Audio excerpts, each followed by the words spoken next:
What's up friend, तो स्वागत है आपका मेरे इस यूट्यूब चैनल पे। तो दोस्तों, how are you? I hope you are fine and your preparation to crack your 12th class board exam is also good. तो दोस्तों, आज का जो ये अमेजिंग सा सेशन होने वाला है वो होने वाला है क्लास 12th का बिजनेस स्टडी का पार्ट नंबर 3। तो दोस्तों, ऑलरेडी मैंने चैप्टर नंबर 3 के पार्ट 2 अपलोड कर चुका हूँ यूट्यूब पे।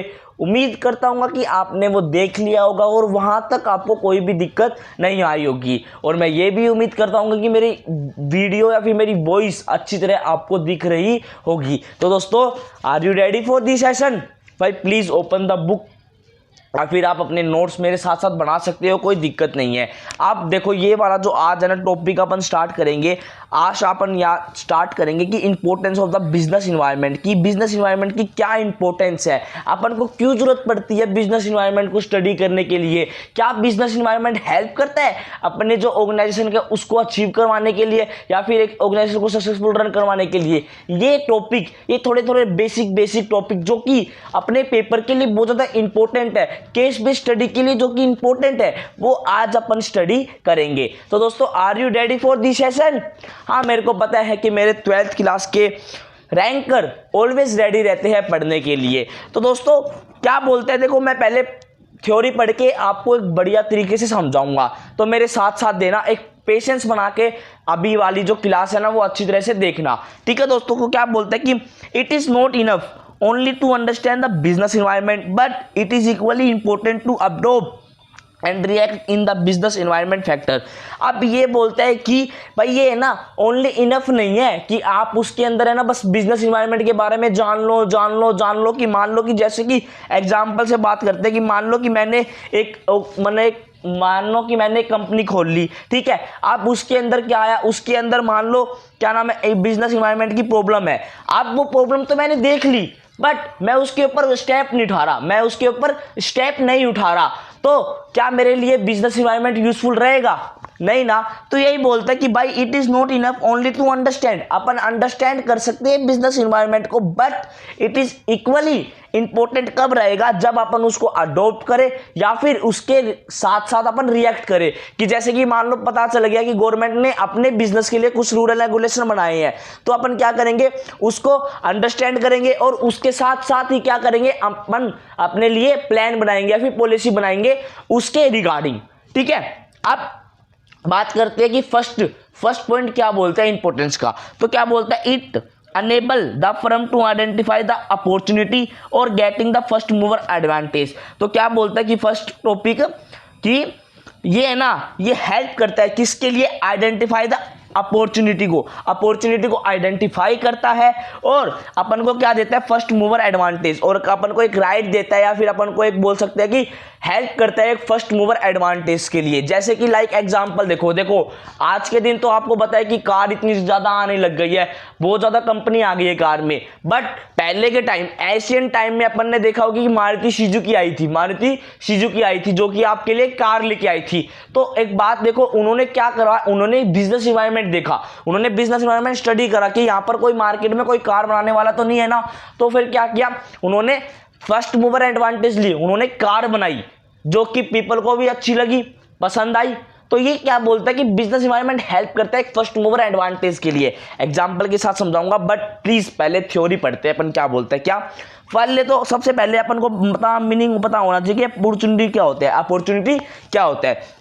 तो क्या बोलते हैं, means favourable and positive change that help a business from to improve its performance. तो क्या बोलता है कि एक तो फेवरेबल और एक आप में पॉजिटिव चेंज जो कि आपकी बिजनेस को क्या कर सकते हैं, सर्वाइवल के लिए या फिर उसकी परफॉर्मेंस बढ़ाने के लिए यूजफुल होते हैं। उसको अपन क्या बोलते हैं, opportunity. The study of business environment provide various opportunity for the success of business. अब क्या बोलता है, अगर अपन बिजनेस इन्वायरमेंट की स्टडी करेंगे ना, तो अपन को क्या करेगा, अपन को वो बताएगा कि various opportunity for the success की एक अपॉर्चुनिटी की तरफ लेके जाएगा। जब तक अपन इन्वायरमेंट की स्टडी करते रहेंगे, साथ साथ अपन जो अपना जो बिजनेस है ना वो सक्सेस की ओर चलता रहेगा।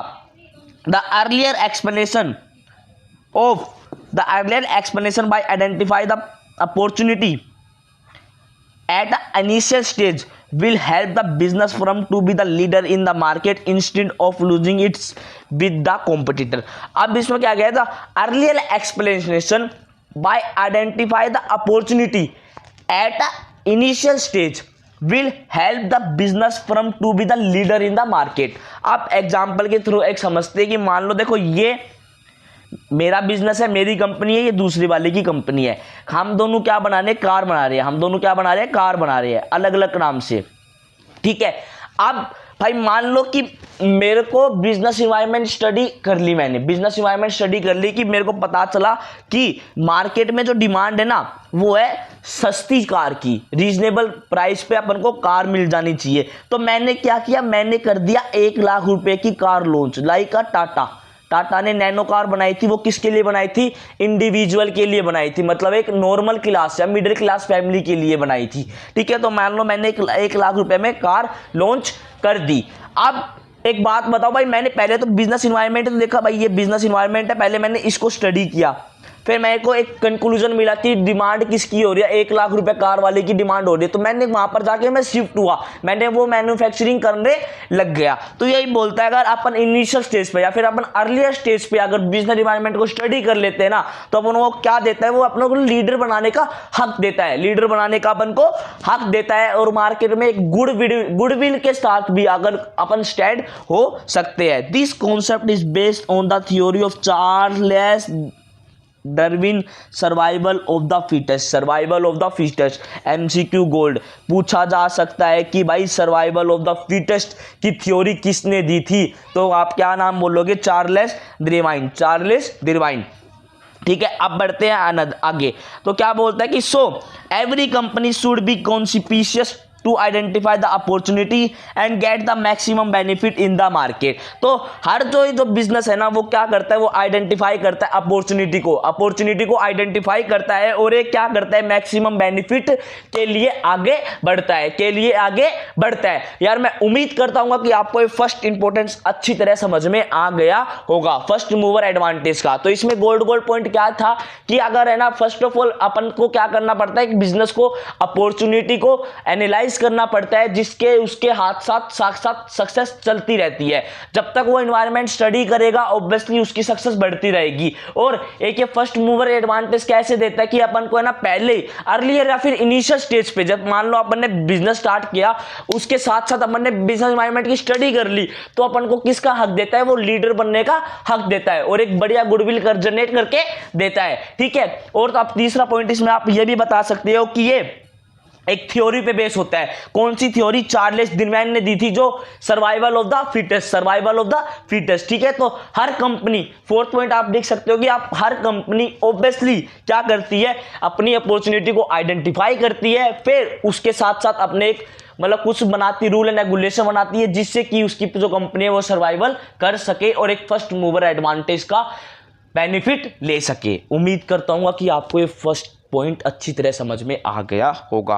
यार देखो वीडियो अच्छी लग रही है तो ऑब्वियसली लाइक भी करना, कमेंट भी करना। अब बढ़ते हैं अपन सेकंड पॉइंट पे। तो सेकंड का पॉइंट क्या बोलता है, it help the firm to identify threats and earlier warning signal, ठीक है दोस्तों।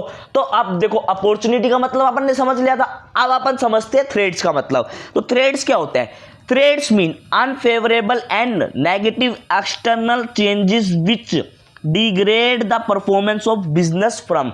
तो क्या, एक तो ये अनफेवरेबल होता है और एक नेगेटिव इंपैक्ट देता है अपने बिजनेस को नेगेटिव इंपैक्ट करता है, ठीक है दोस्तों। उसको अपन क्या कहते हैं, थ्रेट्स। तो देखो एक बात बताऊं, मान लो कि मैं एक बिजनेस खोल के बैठा हूं, उसके अंदर जो नेगेटिव इंपैक्ट है ना बहुत ज्यादा है। तो अरे एज अ मैनेजर, या फिर मान लो आपकी टॉप लेवल का बंदा होने के बाद मतलब मैं क्या करूंगा, मैं फर्स्ट ऑफ ऑल उस थ्रेट्स को हटाऊंगा, जिससे कि मेरा जो बिजनेस है ना वो सक्सेसफुल रन कर सके। मान लो कि एक एग्जांपल लेते कि मतलब जेन्युइन है कि ये मान लो मेरी कंपनी है, इसके अंदर है ना 50% तो थ्रेड वाले मतलब जो मेंबर लग रहे हैं, मान लो डिमोटिवेट हो रहे हैं, या फिर जो मेरी मशीनरी है वो अच्छा काम नहीं करती, या फिर मान लो एक नेगेटिव इंपैक्ट आ रहा है, ठीक है।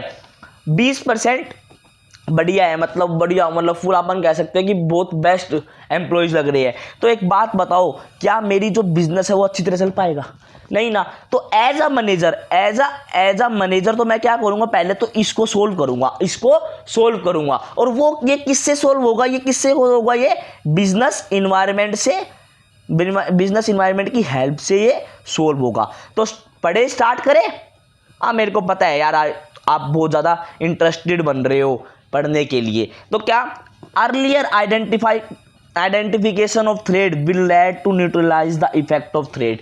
अब अगर अपन भाई बिजनेस स्टार्ट करा अपन ने, ठीक है, अगर अपन इनिशियल स्टेज पे देख ले कि यार ये जो चीजें, मतलब ये दो तीन जो है, ये अपने बिजनेस को नेगेटिव इंपैक्ट कर रही है या फिर अपन के बिजनेस को अनफेवरेबल कंडीशन के अंदर लेके जा रही है, अगर उसको यहीं पर ही इनिशियल स्टेज पे ही उनको खत्म कर दे तो क्या होगा? क्या अपनी जो बिजनेस है वो थ्रेड से पीड़ित होगा, मतलब थ्रेड उसके पास में आएगा? नहीं आएगा ना भाई। वही बोलता कि अगर अर्लियर स्टेज पे अगर आइडेंटिफाई कर ले अपन थ्रेड्स को, तो वो क्या कर सकता है, वो न्यूट्रलाइज कर सकता है इफेक्ट ऑफ थ्रेड्स का, किसके अंदर? अपने बिजनेस के अंदर।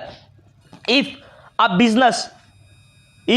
Business firm to prepare themself और रिड्यूस द लॉसेस, ये क्या करेगा, ये बिजनेस को है ना प्रिपेयर करेगा और अपने जो लॉस है ना उसको रिड्यूस करेंगे। अब वार्निंग सिग्नल का मतलब बताता हूं। देखो वार्निंग सिग्नल के जैसे कि मान लो भाई मेरी एक कंपनी है दोस्तों, ठीक है, मेरी ये भी कंपनी है और एक ये किसी और की कंपनी है। तो क्या हुआ, भाई हमारी पॉलीथीन की कंपनी है, हमारी सुनना, पॉलीथीन की कंपनी है, ये भी पॉलीथीन बना रही है, मैं भी पॉलीथीन बना रहा हूँ।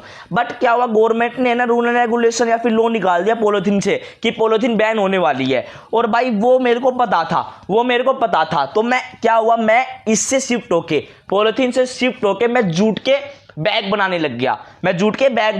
मान लो इसी के अंदर मैं जूट के बैग बनाने लग गया और इसको इसकी नॉलेज नहीं थी। एक बात बताओ, अब जो ये इसका जो बिजनेस है वो ऑब्वियसली इफेक्ट हो गया, वो तो चल भी नहीं पाएगा ना, नहीं चल पाएगा ना यार। एक बात बताओ, इसका जो बिजनेस है वो तो खत्म हो गया, मेरा बिजनेस चल पाएगा? तो यही बोलता है कि वार्निंग सिग्नल भी देता है भाई, क्या नाम है, गवर्नमेंट। अपन ने अगर बिजनेस इन्वायरमेंट पढ़ा तो ऑब्वियसली अपने पास पहले वार्निंग गवर्नमेंट की तरफ से आ गई थी, उसके रिगार्डिंग अपन ने स्टेप उठाए, पॉलिसी बनाई, जिससे कि जो अपना बिजनेस है ना वो सर्वाइव कर गया। इसने बिजनेस इन्वायरमेंट की स्टडी नहीं करी थी, तो इसका जो बिजनेस है वो डूब गया, अपना चल गया, क्योंकि अपन ने बिजनेस इन्वायरमेंट की स्टडी कर रखी थी। यही सेकंड पॉइंट बोलता है। उम्मीद करता हूं कि आपको सेकंड पॉइंट अच्छी तरह समझ में आ गया होगा। अब बढ़ते हैं अपन थर्ड पॉइंट पे। तो क्या बोलता है, it help to improve the performance, help करता है किसमें, परफॉर्मेंस को इंक्रीज करने में।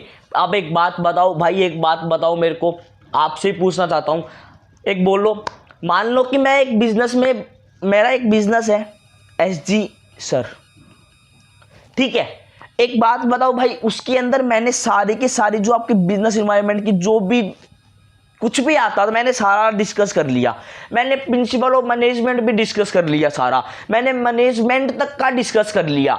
अब उसके बाद मैं स्टेप ले रहा हूं किसके अंदर, मेरे SG सर के जो इंस्टीट्यूशन है उसको बढ़ाने के लिए। एक बात बताओ, क्या मेरे को कोई भी दिक्कत होगी जब मैंने ये तीनों चीज पढ़ ली? मैंने बिजनेस इन्वायरमेंट की पूरी स्टडी कर ली, मैंने प्रिंसिपल की पूरी स्टडी कर ली, मैंने मैनेजमेंट तक की पूरी स्टडी कर ली। तो क्या मेरे बिजनेस को, ये SG सर बिजनेस को क्या कोई डिफीट कर सकता है? क्या कोई कॉम्पिटिटर आके इसको कुछ कह सकता है? नहीं ना। तो ये क्या हेल्प करता है, ये मेरी परफॉर्मेंस बढ़ाता है भाई। अगर जितनी अपन नॉलेज बाहर से लेंगे, जितनी अपन सोसाइटी से नॉलेज लेते रहेंगे या फिर जितनी अपन सोसाइटी के बारे में सोचेंगे, ऑब्वियसली अपना बिजनेस बढ़ता जाएगा। तो क्या बोलता है, every organisation who keep on eyes on analysing the business environment, क्या हर कोई ऑर्गेनाइजेशन जो कि अपनी आंख रखता है किसके ऊपर, बिजनेस ऑर्गेनाइजेशन के ऊपर, बिजनेस ऑर्गेनाइजेशन के ऊपर मतलब बिजनेस इन्वायरमेंट के ऊपर,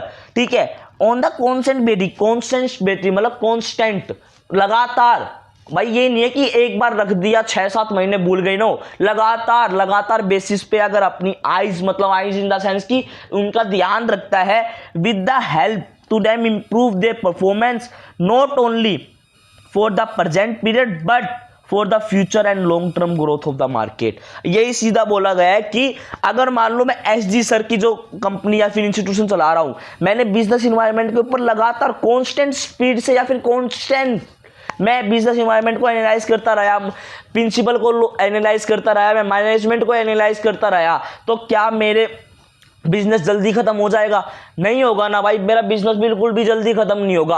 ऑब्वियसली मैं लॉन्ग टर्म के लिए सरवाइव करूंगा और ऑब्वियसली मैं ग्रोथ करूंगा अपने मार्केट के अंदर। ठीक है, those organisation which do not analyse the business environment they were very close to set down situation. अगर कोई मान लो ये दूसरा है, मान लो आरजी सर के नाम से मैंने बताया था ना आपको एक इंस्टीट्यूट है, तो मान लो कि आरजी सर के इंस्टीट्यूट है पर ये है ना बिजनेस इन्वायरमेंट के ऊपर ध्यान ही नहीं दे रहे, ये बिजनेस इन्वायरमेंट के ऊपर ध्यान ही नहीं दे रहे, तो बिजनेस इन्वायरमेंट इसको बदले में क्या देगा? तू भाई सेटअप हो जा, तू खत्म हो जा, या फिर तू सेटअप पोजीशन में इसको लाके छोड़ देगा। समझ रहे हो ना? ना भाई ये प्रिंसिपल और मैनेजमेंट के ऊपर ध्यान दे रहे, ना ये मैनेजमेंट के ऊपर ध्यान दे रहे और ना ही ये आपकी बिजनेस के ऊपर ध्यान दे रहे। तो क्या करेगा भाई बिजनेस? ये तीनों मिलके क्या करेंगे? ये आरजी सर को क्या देंगे? तोहफा देंगे। तोहफे में क्या देंगे? तोहफे में देंगे कि आप घर बैठे विराजमान रहो, आपको तो धंधे करने की नॉलेज ही नहीं है। वापिस में आके तीनों यही तो बोलेंगे, यार आपको धंधे करने की नॉलेज ही नहीं है, तो आप घर पे जाओ और अपने आराम से सो। ठीक है, तो यही बोलता है कि अपने बिजनेस इन्वायरमेंट को अपन को अच्छी तरह एनालाइज करना पड़ता है। अगर कोई एक कांस्टेंट बेसिस पे या फिर कांस्टेंट तरीके से उनके ऊपर ध्यान रखे तो उनका बिजनेस एक सर्वाइवल के लिए भी जाएगा, लॉन्ग टर्म के लिए भी जाएगा। उम्मीद करता हूँ कि आपको ये थर्ड पॉइंट अच्छी तरह समझ में आ गया होगा। अब बढ़ते हैं नेक्स्ट पॉइंट पे। नेक्स्ट पॉइंट क्या बोलते हैं? Fourth point, it help in coping up with the rapid change. Rapid change के साथ कोपिंग अप।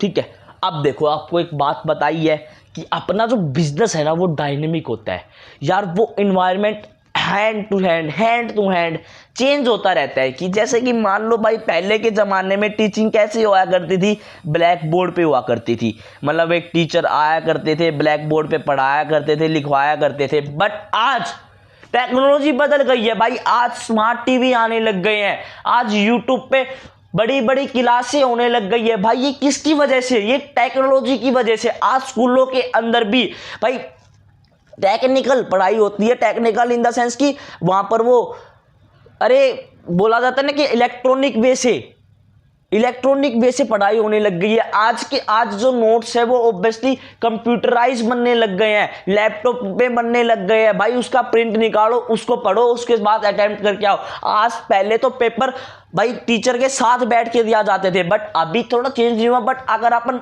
आगे जाएंगे, जैसे कॉम्पिटिटिव एग्जाम देने जाएंगे, तो भाई वो किसमें? वो कंप्यूटर में होने लग गई है। तो ये किसकी वजह से होने लगे हैं भाई? ये टेक्नोलॉजी की वजह से होने लगे, इन्वायरमेंट की वजह से होने लगे हैं। ठीक है, आप वोटिंग पे ही देख लो भाई। वोटिंग में पहले क्या होया करता था? वोटिंग में पहले जाके वो पर्ची दिया जाती थी, तो उससे मोहर मार के फिर वो डब्बे में रखा जाया करता। बट आज इलेक्ट्रॉनिक ईवीएम मशीन आ गई है, जिससे कि काउंटिंग भी किससे होती है? इलेक्ट्रॉनिकली काउंटिंग होती है। तो ये किसका इफेक्ट है? ये अपने बिजनेस इन्वायरमेंट का इफेक्ट है। ये अपने किसका इफेक्ट है? ये बिजनेस का ही इन्वायरमेंट का ही इफेक्ट है। तो अगर अपन को बिजनेस एक सक्सेसफुल रन में करना है या फिर अपन को लॉन्ग टर्म के बारे में सोचना है, तो ऑब्वियसली अपन को बिजनेस इन्वायरमेंट पढ़ना पड़ेगा और अपन को उसके रिगार्डिंग स्टेप भी उठाना पड़ेगा। तो पढ़ते हैं क्या बोलते हैं। Today business environment is very dynamic मतलब change to change means change are taking place at very rapid speed. एक रैपिड स्पीड से चेंज होते लगे हैं, एक रैपिड स्पीड पे चेंज होने लगे हैं। जैसे कि ये एग्जांपल मान लो कि भाई मैंने एक बिस्कुट की फैक्ट्री खोल रखी थी। अब मैंने जो इसके अंदर जो टेक्नोलॉजी लगा रखी है ना, वो अभी की करंट थी, अभी की जो करंट टेक्नोलॉजी मैंने इसके अंदर लगा रखी थी। भाई ये मेरी फैक्ट्री चलती रही, 10 साल के बाद क्या हुआ? एक नई एडवांस टेक्नोलॉजी आ गई, वो बहुत ही महंगी भी थी। उससे क्या हुआ? पर उससे ना फायदा, मेरा एक कॉम्पिटिटर भी आ गया, तो उसने भी ये टेक्नोलॉजी लगा दी। जो 10 साल के बाद जो नई टेक्नोलॉजी आई थी ना, इससे और इससे कंपैरिजन करें, मेरी वाली से और दूसरी वाली से कंपैरिजन करें, तो जो प्रोडक्शन था ना इसका ज़्यादा था।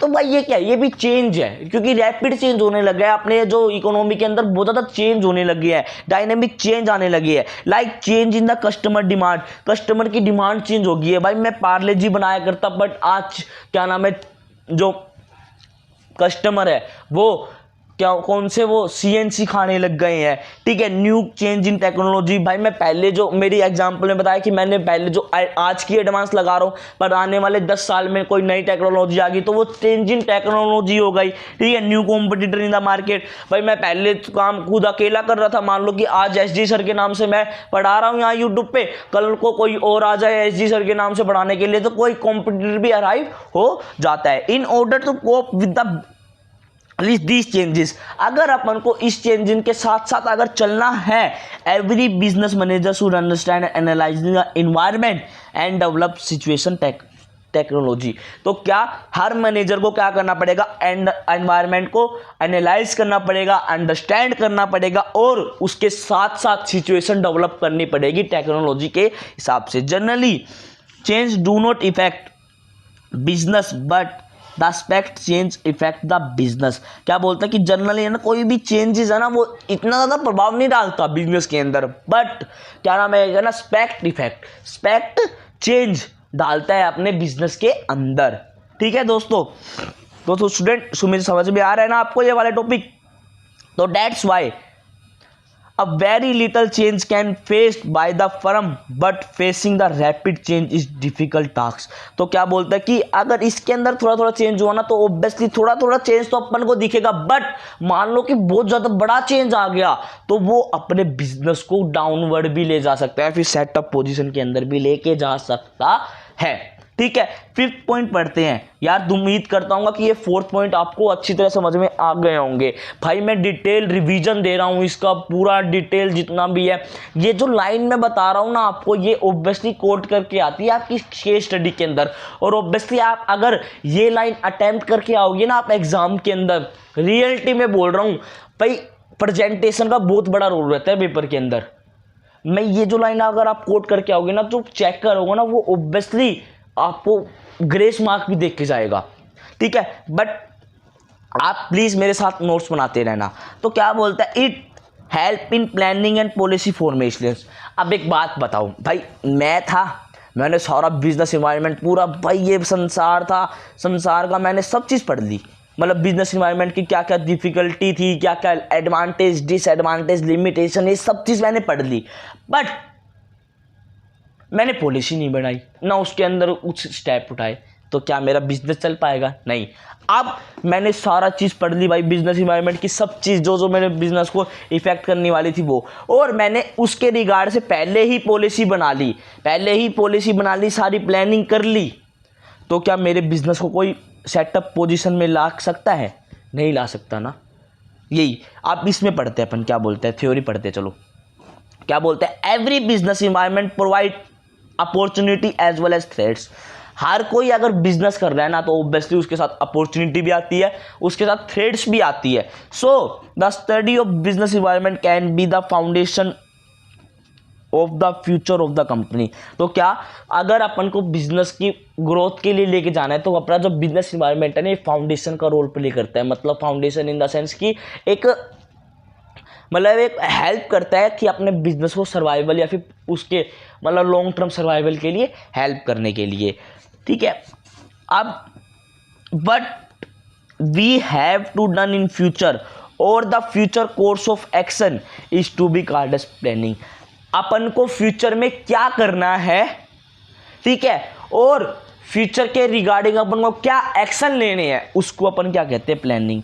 डिटेल रिवीजन ऑब्वियसली प्लानिंग वाले चैप्टर, नेक्स्ट चैप्टर ही प्लानिंग का है, उसके अंदर ऑब्वियसली आएगा। बट अभी इतना समझो कि अपन को फ्यूचर के लिए क्या करना है, मतलब फ्यूचर के लिए क्या करना है, और अपने बिजनेस को मतलब एक फ्यूचर के अंदर मतलब फ्यूचर को अच्छी मतलब फ्यूचर के अंदर सेटअप करने के लिए या फिर एक लॉन्ग टर्म सर्वाइवल के लिए क्या क्या स्टेप उठाने हैं, उसको कहते हैं अपन planning. The guideline for the decision making और but action is to be followed known as policy. तो क्या एक गाइडलाइन, डिसीजन मेकिंग की जो गाइडलाइन है वो, और क्या एक्शन अपन ले उसको अपन कहते हैं पॉलिसी। उसको अपन क्या कहते हैं? Policy. Everyone in the market after analysing the business environment can draft a planning and policy to defect the competitor in the business. Everyone है ना, कोई भी मार्केट के अंदर वो एनालाइज करता है किसको? बिजनेस इन्वायरमेंट को, जिससे कि वो अपनी प्लानिंग और पॉलिसी बना सके अपने कॉम्पिटिटर को डिफीट करने के लिए। अब एग्जाम्पल के हिसाब से मान लो कि भाई मेरा एक ये धंधा है, यहाँ पर एक राहुल नाम का लड़का है, उसका धंधा है, राहुल नाम का लड़का है, और मैं यहाँ पर हूँ भाई सौरभ नाम, मतलब सौरभ, या फिर मान लो आप सोनू नाम का लड़का है, ठीक है। अब भाई ये दोनों है, ठीक है। अब जो सोनू ने है ना भाई देखा कि ये कॉम्पिटिटर तैयार हो रहा राहुल, अब ये तो है नहीं कि सोनू यहाँ पर जाके इसको शूट करे आए, भाई ये तो कर नहीं सकता। पर क्या करा सोनू ने ना, इसके रिगार्डिंग जो पॉलिसी थी ना वो सारी बना के रख रखी थी इसके अंदर। लाइक कुछ भी मान लो कि आप कंज्यूमर को बढ़िया इंसेंटिव दे दोगे, या फिर आप बोल रहे हो ना कि भाई वो होता है ना कि दिवाली के अंदर सेल लगती है भाई, एक शूज़ खरीदो, मतलब वो बोलते हैं ना कि एक जुराब की जोड़ी फ्री, ऐसे मतलब कुछ ना कुछ पॉलिसी बना रखी थी, प्लानिंग कर रखी थी जिससे कि ये डिफीट हो जाए। तो ऑब्वियसली भाई जो ये सौरभ है या फिर सौरभ या मतलब सोनू का जो धंधा है वो ऑब्वियसली भाई रन करेगा, क्योंकि उसने इस कॉम्पिटिटर के रिगार्डिंग कोई ना कोई पॉलिसी बना के रख रखी है, ठीक है। अब बढ़ते हैं कि so they make a good plan and policy to provide them cost event database. तो क्या एक गुड प्लान बनता है और ऑब्वियसली पॉलिसी बनती है जिससे कि अपने जो है ना कॉस्ट एफिशिएंट भी हो रहे, ठीक है। उम्मीद करता हूँ कि आपको ये 5th पॉइंट भी अच्छी तरह समझ में आ गया होगा। और अब बात करते हैं 6th एंड लास्ट पॉइंट की। क्या बोलता है? It help in optimum utilisation and useful of resources. भाई यूटिलाइजेशन करना किसका? यूजफुल रिसोर्सेज का। आपको पता ही है कि अपने रिसोर्सेज बहुत ही ज़्यादा कम है अपने इंडियन इकोनॉमी के अंदर, या फिर आप वो बोल सकते हो कि अपने देश के अंदर बहुत कम रिसोर्सेज है, ठीक है। आप एक बढ़िया मैनेजर होगा, अगर अपन बिजनेस इन्वायरमेंट की अच्छी तरह से स्टडी करेंगे तो ऑब्वियसली अपना क्या होगा, अपने जो क्या नाम है इन्वायरमेंट, जो अपना जो बिजनेस है ना वो ऑब्वियसली सक्सेसफुल रन करेगा, और जो अपना जो रिसोर्सेज है ना वो भी यूटिलाइज अच्छी तरीके से होगा। तो क्या बोलते हैं? Every organisation assemble various resource like man, material, machinery, money etcetera. हर कोई बिजनेस, हर कोई ऑर्गेनाइजेशन का जो मेंबर होता है ना वो 3-4 ये जो 5 चीज़ है ना ये ऑब्वियसली लगाते हैं, मतलब 4-5 चीज़ जितनी भी है ऑब्वियसली लगाते हैं अपने बिजनेस के अंदर। From the environment and convert all these resources into goods and services which is to be returned to the environment। आपको पता ही है कि भाई ऑब्वियसली क्या नाम है एक धंधा करने के लिए भाई मैं first of all factor of production यहाँ से लेता हूँ इन्वायरमेंट के अंदर ही। फैक्टर ऑफ प्रोडक्शन के अंदर क्या क्या आता है भाई? मैन आते हैं, आपका रॉ मटेरियल भी आता है, आपका ओनर मतलब आपके क्या नाम है ओनर भी आता है, आपकी कैपिटल भी आती है, और आप है ना। और ये मतलब ये जो मेन जो चीज़ें ये ऑब्वियसली मैं किससे लेता हूँ? इन्वायरमेंट से लेता हूँ, और मैं गुड्स एंड सर्विसेज बना के किसको देता हूँ? इन्वायरमेंट को देता हूँ। तो भाई अगर इसको अपन पूछे तो क्या बोलते हैं? इसको बोला जाता है circular flow in 2 sector economy. 2 sector economy में मतलब प्रोड्यूसर और कंज्यूमर होते हैं, ठीक है। प्रोड्यूसर मतलब कि मैं, कंज्यूमर चीज़ जिससे मैं ये फैक्टर ऑफ प्रोडक्शन ले रहा हूँ, ठीक है। हाउस होल्ड सेक्टर जिसको बोले जाते हैं। तो अब इसके अंदर बताया गया है कि भाई ऑब्वियसली अपन है ना रॉ मटेरियल या फिर मैन मटेरियल मशीनरी अपन कहाँ से लेते हैं? अपन इन्वायरमेंट से लेते हैं, और अपन जो गुड्स एंड सर्विसेज बनाते हैं वो किसको देते हैं? मार्केट के मतलब गवर्नमेंट को ही देते हैं ना, सॉरी इन्वायरमेंट में ही देते हैं। एंड एनालाइजिंग और study of business environment tell the business the requirement of environment so that the business can provide that goods and services that is required by the environment. तो क्या बोलता है कि अपन है ना बिजनेस इन्वायरमेंट को भाई एनालाइज करते हैं या फिर स्टडी करते हैं, जिससे कि अपन को ये पता चले कि बिजनेस इन्वायरमेंट में कौन से गुड्स एंड सर्विसेज की डिमांड है या फिर कौन से गुड्स एंड सर्विसेज की ज़रूरत है, और उसको स्टडी करके फिर अपन वो गुड्स एंड सर्विसेज बनाते हैं, फिर अपन किसको बेचते हैं? इन्वायरमेंट के अंदर भी देते हैं, ठीक है। जिससे कि अपने एक जो बिजनेस है ना वो ऑब्वियसली टच में रहे इन्वायरमेंट के, और एक सक्सेसफुल भी रन करता रहे, धीरे धीरे कामयाब होता रहे, और एक बड़े ही लेवल पे जाके अपनी गुडविल बना सके, ठीक है। तो मैं उम्मीद करता हूँ कि आपको importance of the business environment अच्छी तरह समझ में आ गई होगी, इसके अंदर कोई भी डाउट नहीं है। तो दोस्तों अगर वीडियो अच्छी लगे तो प्लीज़ लाइक करना, कमेंट करना और अपने सभी दोस्तों के पास शेयर करना जो भी आपके साथ पढ़ते हैं या फिर आपके रिलेटिव में है या फिर आप मतलब जिसके साथ आपका अच्छे संबंध है। प्लीज़ उसको कहना कि एक बार ये वॉच करे और हाँ प्लीज़ जाते जाते कमेंट भी करके जाना कि आपको ये वीडियो कैसी लगी। तो बाय बाय, मिलते हैं नेक्स्ट लेक्चर में। तो दोस्तों बाय बाय।